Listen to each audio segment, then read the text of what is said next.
Hello everyone, in this video we will complete the remaining questions of exercise 1.2 and we will also do the proof of theorem 1.3. So let's start. So our question number 5 says that check whether 6 to the power n can end with the digit 0 for any natural number n।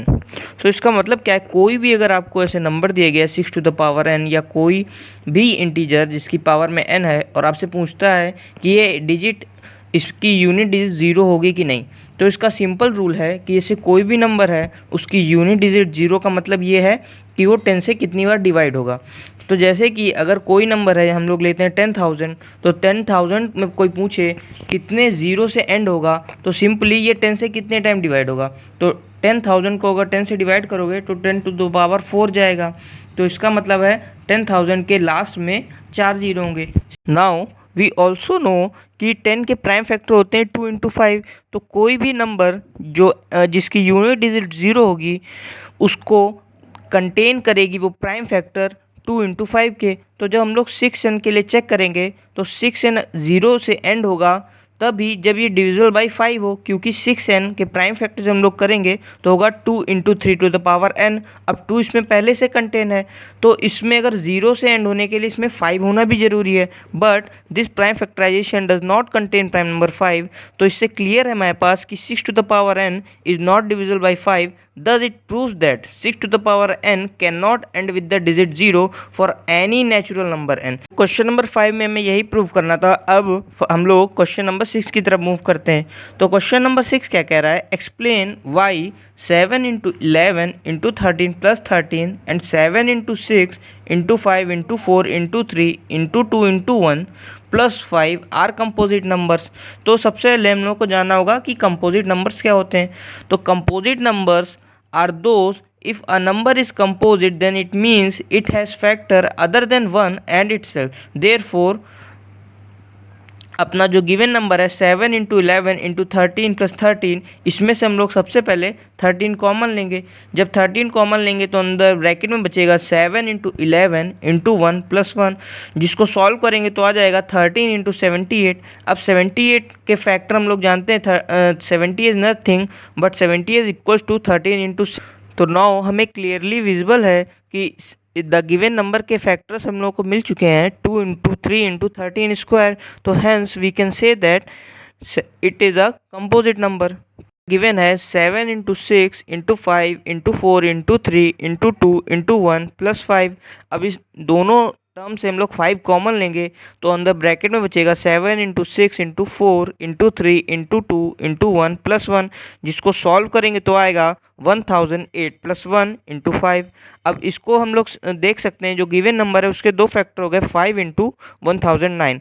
तो इसमें भी हम लोग clearly कह सकते हैं the given number is a composite number. Now हम लोग क्वेश्चन नंबर 7 की तरफ मूव करते हैं।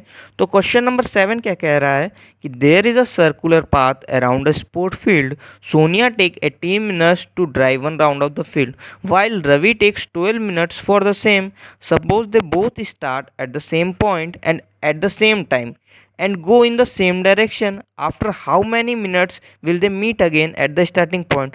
तो ये क्वेश्चन कह रहा है कि एक सोनिया है और एक रवि है, दोनों एक सर्कुलर पाथ पे खड़े हैं।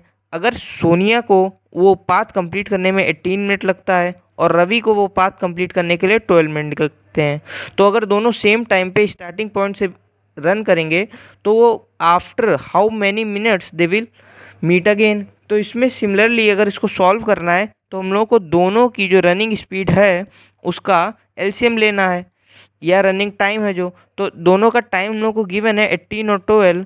तो दोनों का जो गिवन रिक्वायर्ड टाइम है जब वो मीट करेंगे उसके लिए एलसीएम ऑफ 18 एंड 12 लेना है। तो सबसे पहले हम लोग 18 के प्राइम फैक्टर करेंगे। तो 18 के प्राइम फैक्टर होते हैं 2 इंटू 3 स्क्वायर। सिमिलरली हम लोग 12 के प्राइम फैक्टर करेंगे तो होंगे 2 स्क्वायर इंटू 3।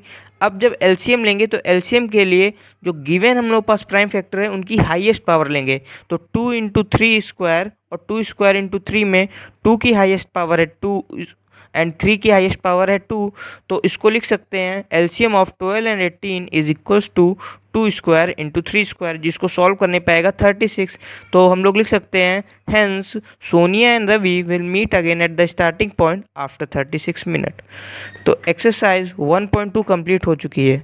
अब हम लोग थ्योरम 1.3 की तरफ मूव करते हैं। तो थ्योरम 1.3 क्या कह रही है, let p be a prime number if p divides a square then p divides a where a is positive integer. अब इसमें हम लोगों को गिवन ये है कि p है वो a स्क्वायर को डिवाइड करता है, तो मैं ये प्रूव करना है कि जो p है वो a को भी डिवाइड करेगा। तो हम लोग कोई प्राइम फैक्टराइजेशन लेते हैं a की, जो होगी p1 p2 to the pn, where p1 p2 to the pn are primes not necessarily distinct, मतलब ये अलग हो भी सकते हैं और नहीं भी हो सकते हैं।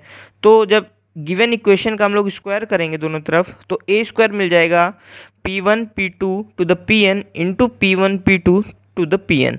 तो इसको सॉल्व करेंगे तो आ जाएगा p1 square into p2 square to the pn square. तो गिवन है हम लोगों के पास कि p डिवाइड्स a स्क्वायर। तो फंडामेंटल थ्योरम ऑफ अरिथमेटिक क्या कहती है कि जो p है वो वन ऑफ द फैक्टर होगा a स्क्वायर का, और जो ये p है ये p1 p2 pn में ही कंटेन होगा। तो जैसे कि 24 हम लोग लेते हैं तो 24 के प्राइम फैक्टर होते हैं 2 क्यूब इंटू 3, तो इसका मतलब है 3 या 2 क्यूब 24 को डिवाइड करेंगे।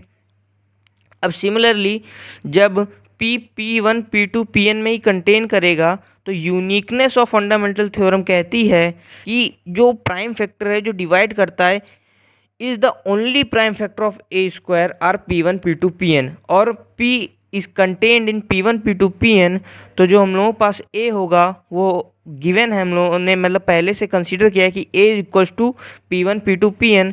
तो thus from the fundamental theorem of arithmetic we can all say that p divides a।